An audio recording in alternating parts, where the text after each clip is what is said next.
Well, here we are, back again in studio. It's kind of a mess in here. Whoa.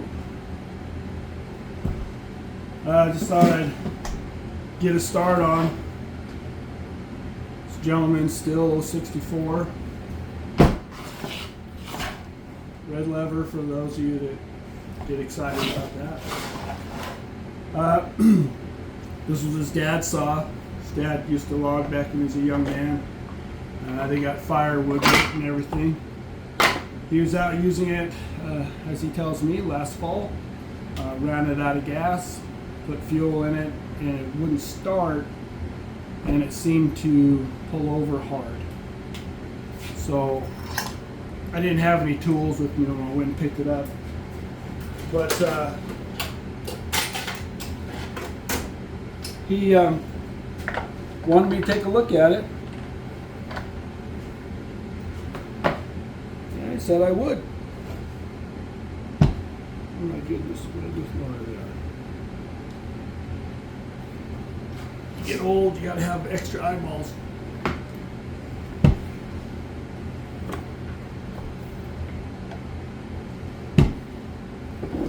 That's not what I'm looking for. That's not what I want. Let me grab my tool. Be right back.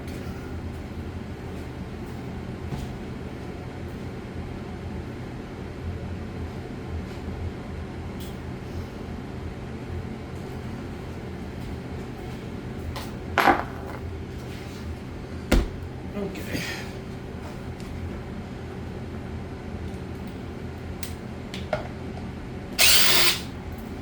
Just gonna take a quick look at everything.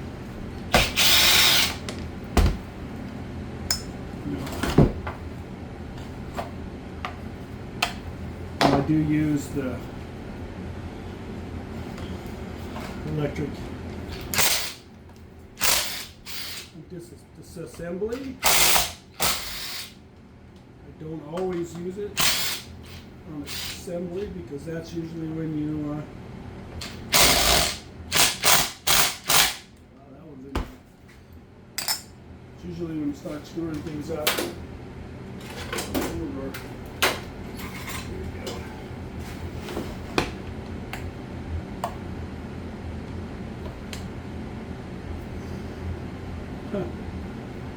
It's loose. Okay. I just like getting a lot of things out of my way. So when I actually start diagnosing, as I was on the wrong side, that's what was causing me trouble.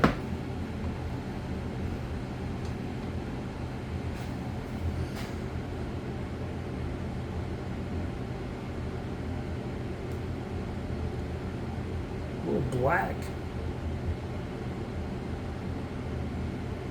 Huh. Yeah, that's not doing him any good. Especially now it's not getting.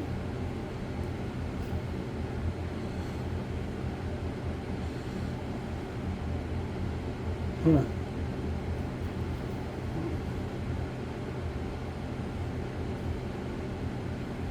Interesting. Looks like he's got can-in oil on that filter.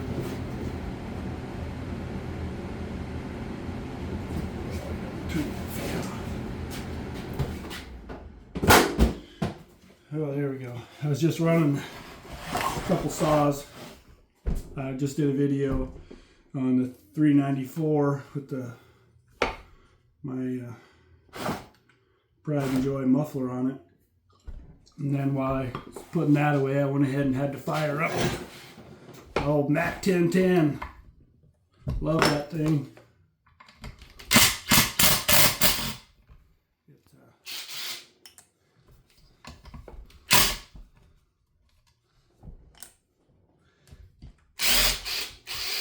It was loose.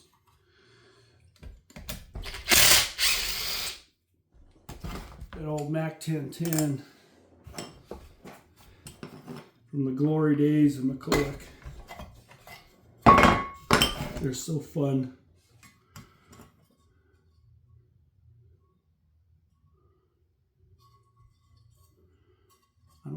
See, it looks pretty clean. I'm gonna have to pull.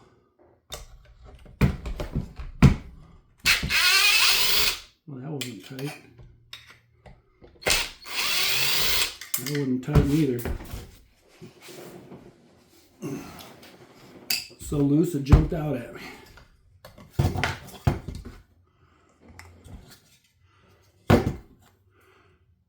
Oh yeah. You can see where that was blown by that gasket. That muffler was pretty loose. It's not no good, no good. Oh, no, I think you're all right. It started to stick. Little transfer on the aluminum. Let me get a. Oh, I can never find anything I want when I want it. Oh, maybe this will work. Maybe. Ooh. Yeah, get some light on it. It don't look too good. Can you see that down in there? Yeah.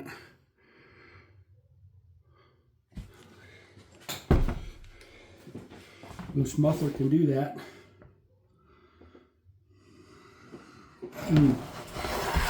Well, that's going to be fun because now it's we're going to tear it down. Because, like I said, it felt like it had compression. You know, of course, pulling it over is never accurate. That's why I always pull the muffler off to inspect. You get eyes on, and you're going to know whether the top end's good. Crazy thing is you see all these guys with their compression gauges on there trying to sell saws on the internet. Oh, it's got 150 psi. Yeah, with the one drop of gear oil in a seized motor, you can get 150 psi. I might be exaggerating, but you get the point. So never trust compression gauge. Never trust, oh, that feels good, or the old trick of holding the saw up by the starter handle. If it doesn't roll through, it's got good compression. It could be hydraulic locked. Anyway, I digress. There's some things out there I think are silly, and we need to be aware of those silly things, because just like anything else, whether it's motorcycles, snowmobiles, trucks, there's always going to be those out there that have a reason why theirs is better. Mine, I never claim to be better than anybody else's.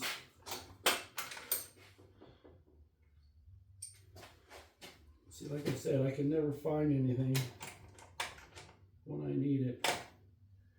My favorite stinking tool. It's in the wrong spot. That's why I must have been in a rush to put it away last time. A lot of my tools here I've had for a long time.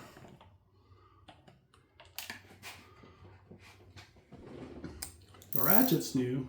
The extension's old, and that socket's old, probably 40 years old. It's one of the reasons I'm kind of a fan of SK tools, and especially in the quarter drive stuff. They hold up.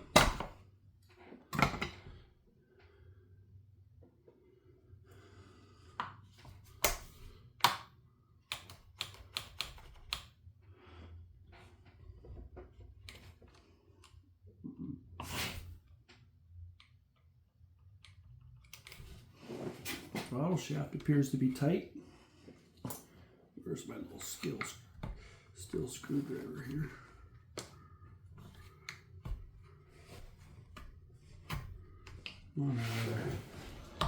Looking like a novice here. There we go.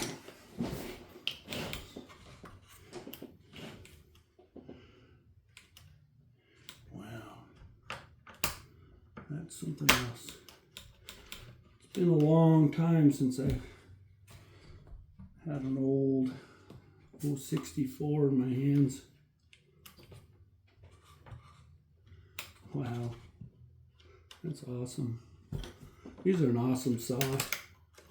I actually, at the time when these were new, I was working at largest steel dealer on this side of the state. And anyway, I liked the old 44 better. Not because it would outcut it or outlog it or whatever. I just liked it. It was lighter. It just seemed to be more agile. And it's come off of there. Trying to get this gasket off. Just all, you know, an all-around saw. I mean, it was heavy enough, but not, you know, so heavy that it was causing you a bunch of grief at the end of the day. I was, you know, I heated with firewood, so I was getting a lot of wood every year.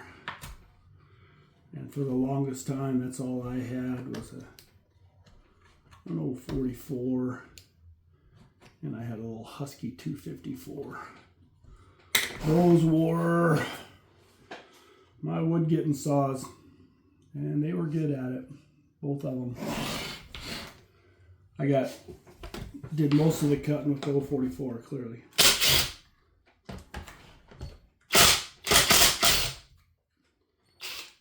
Have you ever dropped your tool in the dirt? I'm telling you what, I rue the moment I did that, because every now and then when I hit it, a little piece of dirt bounces off my face and it hurts a little bit. I blew it out, but apparently not good enough. Pretty soon it's going to stop popping me in the face, and I'll be glad for that moment. So I get a naked saw. Nothing's really going to impede my progress.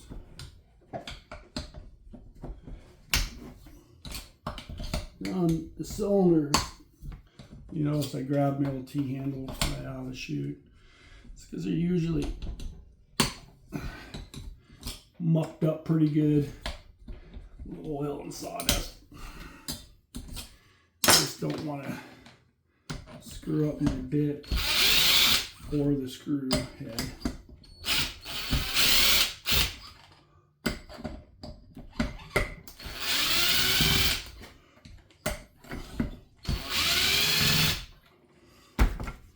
Alright, now I have that all stuffed out there. Let's re-stuff the old rubber boot. Come on, baby. There we go. Come on. Ooh, it didn't like coming apart.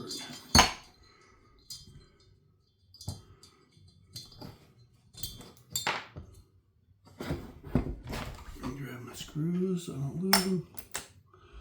Okay. Now, I don't know where my flashlight is. I got a really nice flashlight, but I just use my headlamp here.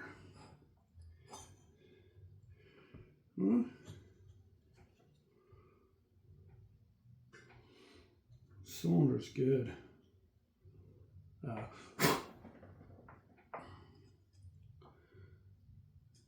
Looks like got some pretty good carbon buildup. Just now my batteries are going dead in this thing. Arrgh. Where in the heck is my flashlight?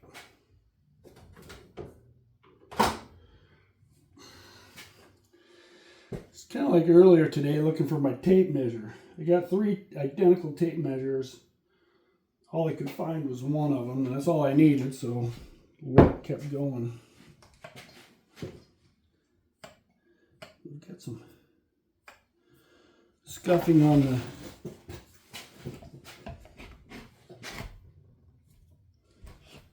a little bit. You can see some wear. Get some wear here and here. It's kind of different. There's the piston. You can see it didn't chew the rings up, but it did start moving a little metal on that piston. And you saw it. It did not want to come off that cylinder very well.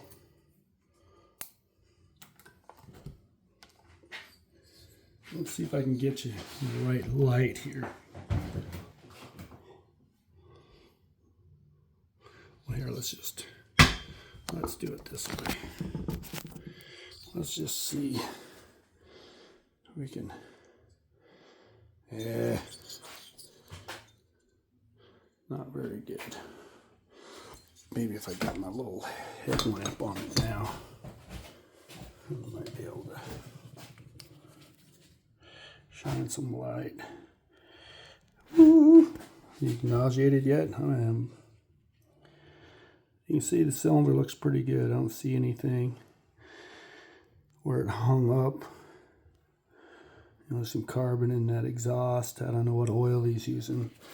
The intake side also looking decent. See a little bit of, well, it's run, so there's a little discoloration under the intake, but it's not through the coating, so I think we're good there.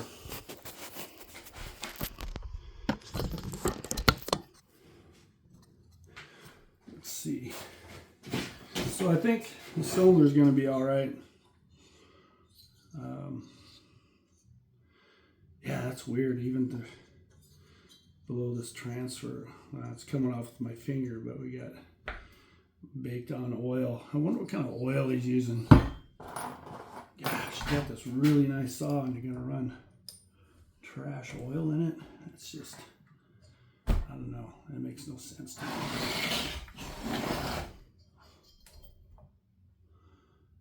I'm gonna go ahead and pull this piston off of here. My favorite little tool. It's just about as old as all the other tools I have. Just gets right in behind and come on. There we go. Pops those right out.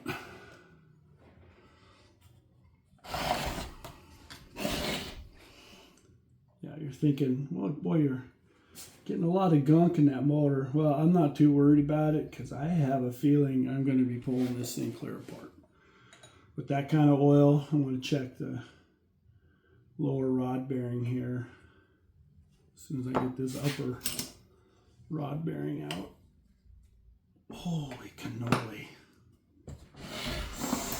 Ooh, boo. Nice. Man, that's done some up and downs.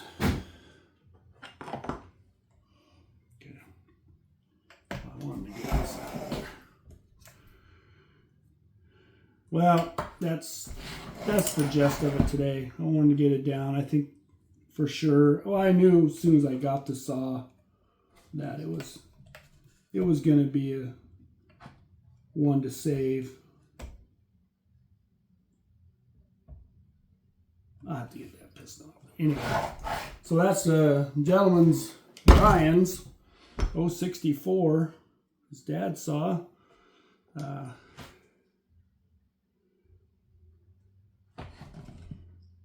It's running 8-tooth sprocket on it. It's pretty hammered. The chain on it's hammered. The bar rails on it need to be ground.